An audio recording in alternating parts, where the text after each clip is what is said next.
American Graduate Getting to Work is made possible by the Corporation for Public Broadcasting.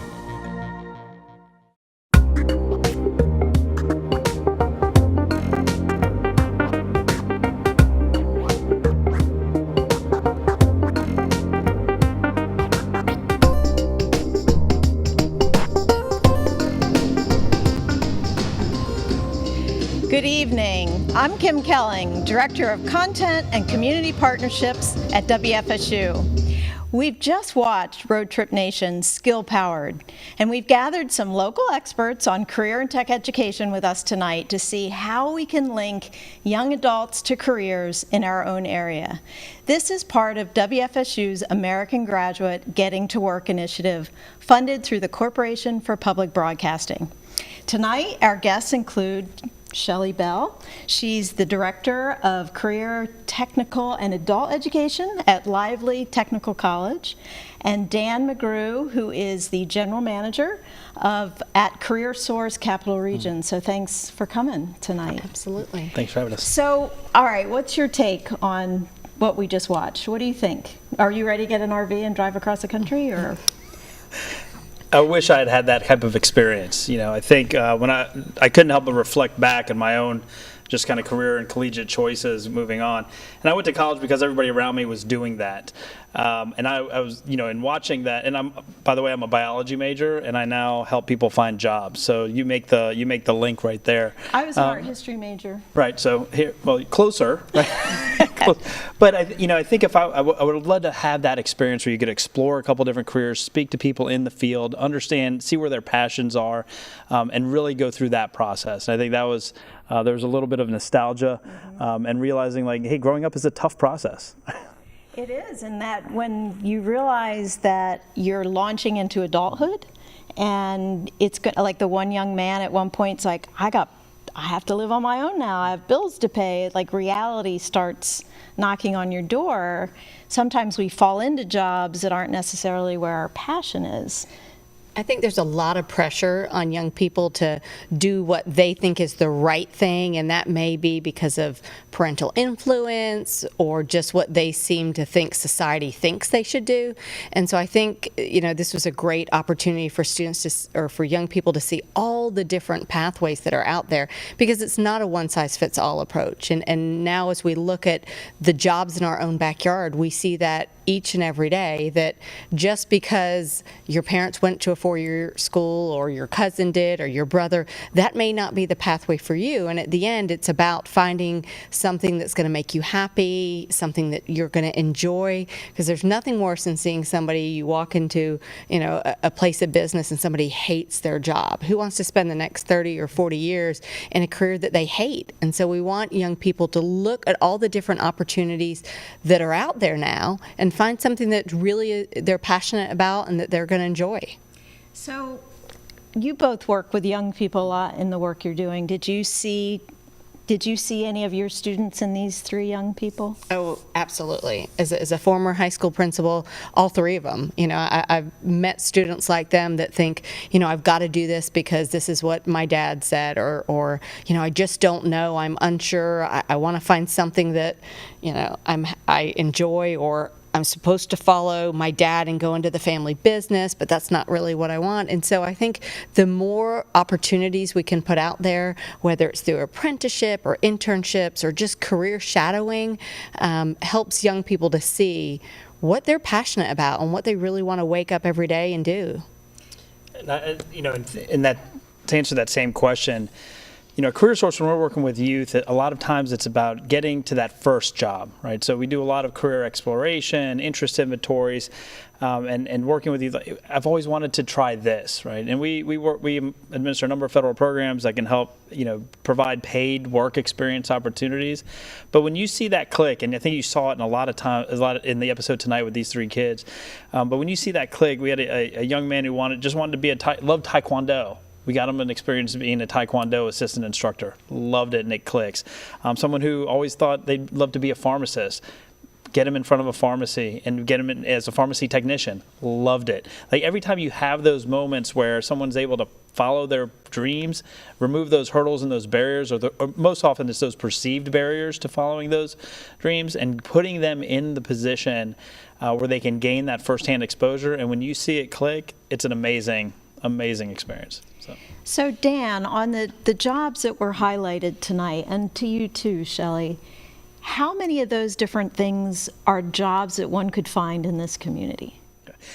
So I did a little ahead of time. I had asked ahead of time, where are they going to go shadow? And I just wanted to look regionally. What do we have that's in demand?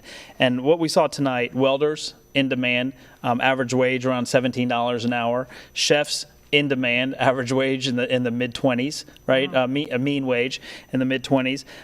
Audio technicians, aviation technicians. What else did we see tonight?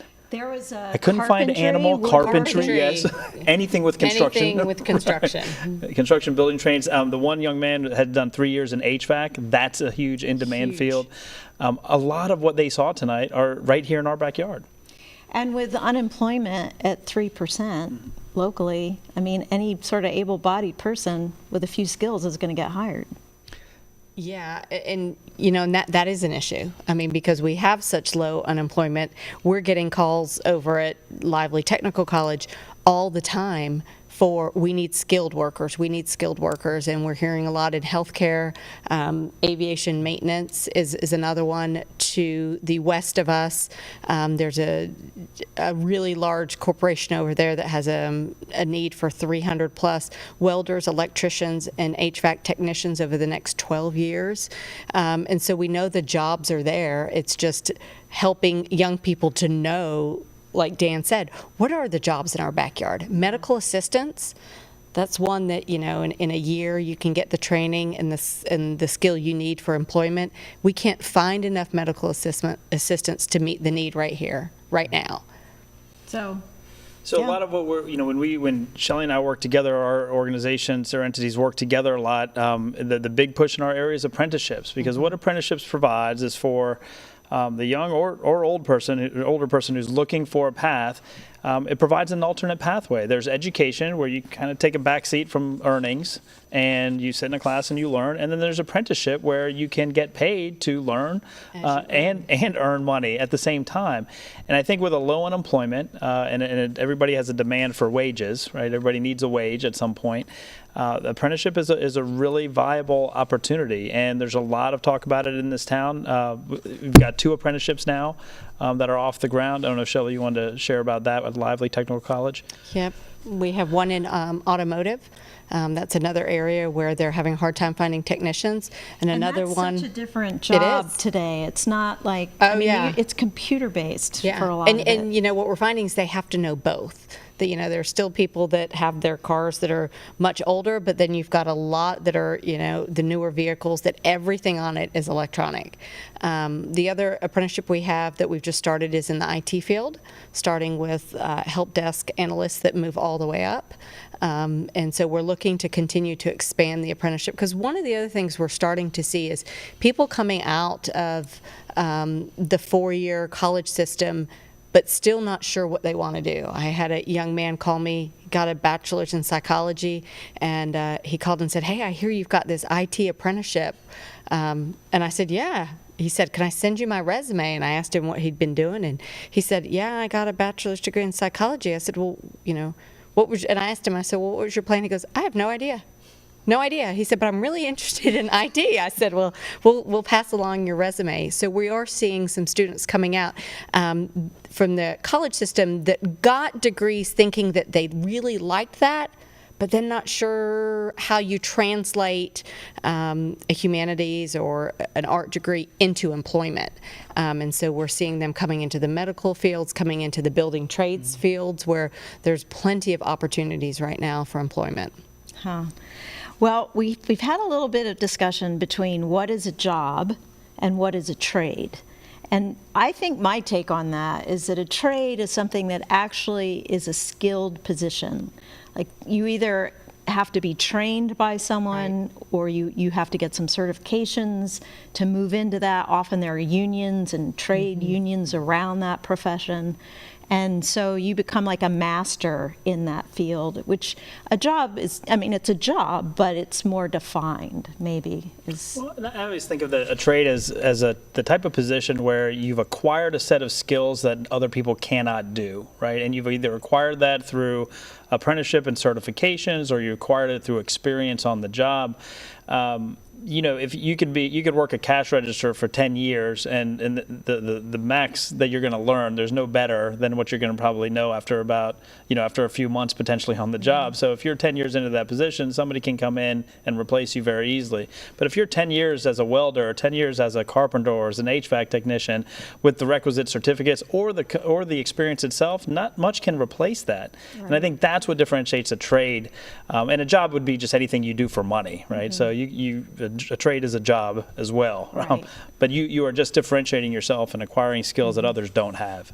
I like some of the people that they talked to. One, the woman who's the welder, said, get your hands dirty. And I think that sometimes we forget how satisfying it is to create something. Absolutely. We don't see that end product. It's harder. I mean, the one kid who's like, I go visit my dad in his cubicle, and it looked like prison. It's like he wanted to be out doing something, and the young woman who loved animals, just wants to be doing something that has some connection to her. We did have a question. This is probably really towards you, Shelley. How difficult is it to enter a trade school? It's not difficult at all. Here at Lively Technical College, we have two different opportunities. The first being for current high school students who can take dual enrollment classes through Lively. So we have students that are in our welding program, our automotive, building trades, HVAC, that are all currently in high school. And so just like you would dual enroll at our community college or the four-year university, you have that same opportunity as a high school student. The other one is just coming in off the street. Depending on what program you want to come in, there may be some prerequisites, some of those in the health field where there are background checks and different things you need. We take students that have a high school diploma, we take students that have a GED, and we take students that have neither of those. And we work with you. We have counselors that will work to do some of the things that they do, that Dan does as well, to figure out where is your interest. We do shadowing. We let people come in and take a look. The last thing we want to do is put someone in a health program who decides they don't really like blood. But we'll let them come and look, and they'll walk through. Sometimes they'll put the shield on in welding and watch what some of the students are doing, and they instantly fall in love. Students that like to take things apart. Really enjoy our HVAC program. They take apart air conditioners and ice makers, and they're back there rebuilding them, and they love it. And so we want to make sure when students come in, they have that experience to kind of figure out what it is they love, and then we work with them to get them enrolled. So it's fairly easy. The other thing that I love about Lively, and Dan, you're part of this, is that you're not just creating programs that have no connection back to the community. The things that you are training people on almost guarantee that you're going to come out of there with a job waiting for you. Right. We're not going to offer a program that doesn't lead to employment. We've coming this fall, we're adding medical coder biller back to our programs that we're offering because there's a need in the community. We added diesel systems technicians and diesel mechanics last year because, again, of a need in our community to find diesel techs. And so absolutely, we have in some of our programs 100% placement rate that and some of them get jobs before they're even finished. We get, right now the hot one is HVAC techs. We're getting calls all the time. Of course, the weather's getting ready to get warm, and so nobody likes their air conditioning to go out in 100+ degree weather. So they're very much in demand right now in our community. Yeah, and I'm sure Dan, too. Yeah, I mean, I mentioned earlier in the segment, we at CareerSource, we operate a number of federal grant programs that are really there to reduce the barriers or hurdles to entering these careers. And one of the main ways in which we're doing that is we have tuition assistance. So if that's an issue, we can actually pay that tuition.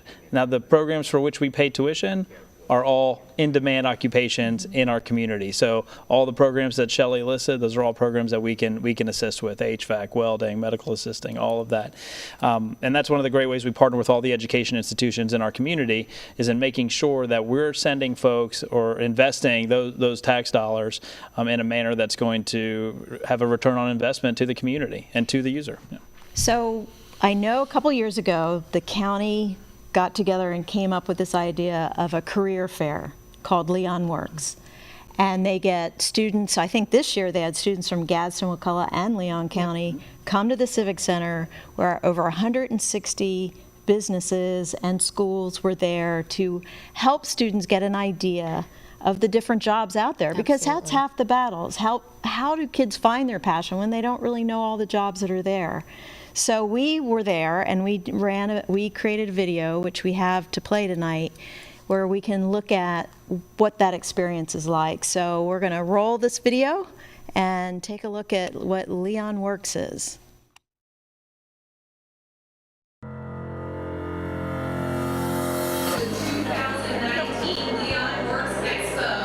This is our 4th year of hosting the Leon Works Expo, and it came together because we saw a need to help educate high school students on careers that were available to them if they didn't go to a 4-year program.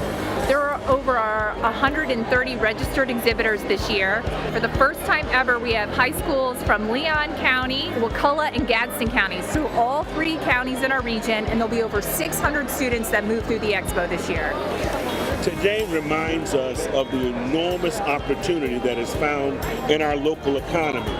And when we talk about how so much of the great talent leaves our community, here through apprenticeships, job training, and job opportunities, we're making our most prized possession, the most prized population, our high school seniors, providing them with entrees and pathways to long-term careers.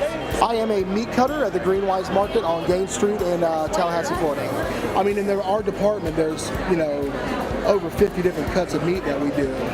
And a lot of it is merchandising product. So getting familiar with that, then after that you can graduate to an apprenticeship, which is a paid apprenticeship. You will get paid to learn every bit of knowledge there is.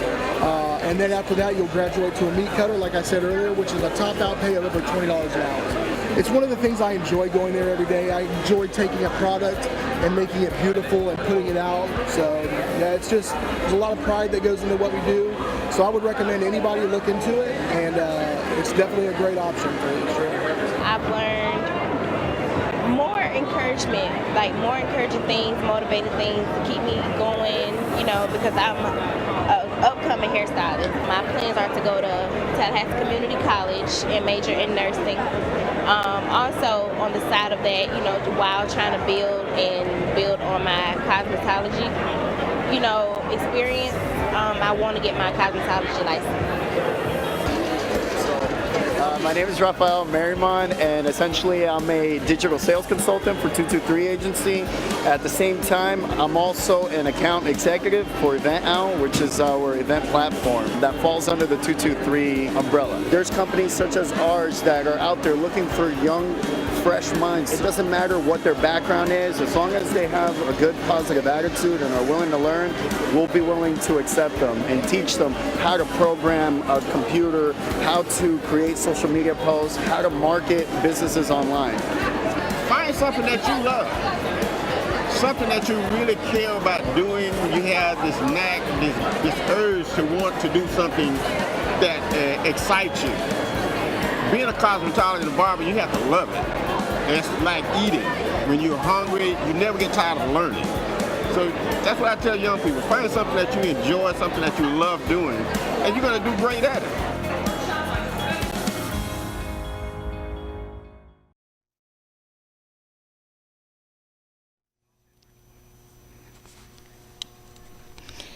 So I know you were there, Shelley. Were you there, Dan? I was. Okay, so what was your takeaway from seeing the kids? And this is my takeaway. We need to prep the business people on how to talk to kids, because some of them were great at it. Like the butcher guy from Publix, he had it down. But some of them just sat there hoping a kid would come up to them.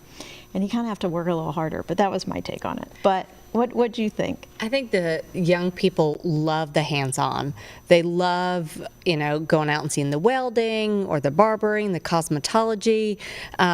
We're seeing more and more that kids want to use their hands to do something. And so even when they went outside and they saw some of the things with Public Works, with our city and county, that excites them. I think that we need to start younger and younger. Sometimes waiting until they're in high school is a little too late. And so we want to make sure even our middle school students in our community know of what's in their backyard, what are their opportunities. And it's okay if they say, you know what, I want to do this, or I want to be a welder, or I want to be a carpenter, and let's start helping to foster that through pre-apprenticeships in the high school and through opportunities to go out into those job fields at a very early age so that they decide if they like it. Nothing's worse than spending 4 years of your parents' money in college and then coming out deciding, what, I really didn't like that at all. Yeah, not so good. I think what always strikes me is anytime you have the opportunity to speak to somebody who's passionate about what they do, right? And you saw that at Leon Works, you saw that in the show tonight. And even if that's not something you want to do, you walk away saying, I want that in my life. And that is passion, right? You want to be excited about what you do. And I'll tell you, as a hiring manager, when I interview people, one of the top things I look for is, are you excited about what it is we do? Do you have passion for what it is we do? And what we do is help people. So are you passionate about that? And I'm looking for that specifically, because if you don't, this is going to be a miserable 40 hours, right? So if you can find that thing you're excited about, and there's nothing more contagious than passion. So when you meet somebody who is excited about what they do, and it's something that you're excited about too, and you realize that you can have that, I think that's when magic is made. And Leon Works with 160, exhibits. You have to be able to have found something in that day. Right. And I think that the point even that came out in the film was ask people questions. Ask them what they like about their work. Ask them all the details. Find out if you think this is a fit for you. I mean, and the other part that came out is that nobody's going to come to you and find you. Right. You're going to have to find that. So you're going to have to find a way to get out of your shell and ask questions. And there's so many opportunities within our own community. We just need kids to sort of step up and look for it. Absolutely. The possibilities are endless. They just need to know what's here and, ask questions. Find people who are doing that. Get that experience. And it may be that college is your path, but I think the point that we're trying to make tonight is that there are lots of paths. Absolutely. And there isn't just one. We're about to wrap up. Any final things you want to say? You want to pitch your website, Shelley? Yeah, Whatever. you visit livelytech.com. We keep promoting all the different pathways that there are. We have bridge programs over to TCC. It's not, and you're never stop learning. I think that's key too. And it's okay to have more than one career. We see a lot of that nowadays of people that start something and then make a switch, and that's okay. Yeah. It's definitely that. And Dan? And to that point, where you start is not at all where you finish. Absolutely. One of the great resources we have at CareerSource is mycareerpathways.org, which will show you in a healthcare field, in a manufacturing field, where you can start, where you can get that first initial credential, and where it may lead. A lot of the folks that they met tonight were business owners, right, that started with their hands dirty and ended up signing paychecks, right? Yeah. And that's a big difference and a very different journey. So where you start isn't where you lead, but find that thing you're excited about. And I love the scuba diving guy who said, you start off, you don't have any money, but you have time, and then you don't have any time, but you might have money, and he wanted to get it where he had both. Yeah. And so I think life's a journey. There's many ways to go about it, but keep being curious and find what your passion is. But thank you both for coming on tonight. I appreciate once again, you sharing your wisdom, and we'll keep this conversation going. Absolutely. Thank you. So thank you. So we appreciate all this conversation, and I hope that this Road Trip Nation will be airing again. We'll be airing it more than just tonight. So if you didn't catch it tonight, it will be airing again. And go to roadtripnation.com. You can learn more about the actual program. How they pick those students, I don't know how they pick them. They did a great job finding them. And what they're doing now, if they found their perfect job, I don't know that either. But if you go to the website, probably can find that out. So anyway, I think that our community, we are lucky we live in a place with so many opportunities. And I hope our students will take take the challenge and learn more about what happens at Lively, dual enroll. Yeah, absolutely. It's free. Great option. And Dynamic Futures, we didn't even talk about that, but there's many ways to connect in. So again, thank you for being here. So thank you all for being here tonight with us. If you want to learn more about the American Graduate Project, you can go to it's gradstowork.wfsu.org. There it is on our screen. And you'll see more videos of local work, different jobs that we do in our community, more about Lively, as well as CareerSource and TCC, another great asset in our community. So check it out. But thanks for joining us tonight.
American Graduate Getting to Work is made possible by the Corporation for Public Broadcasting.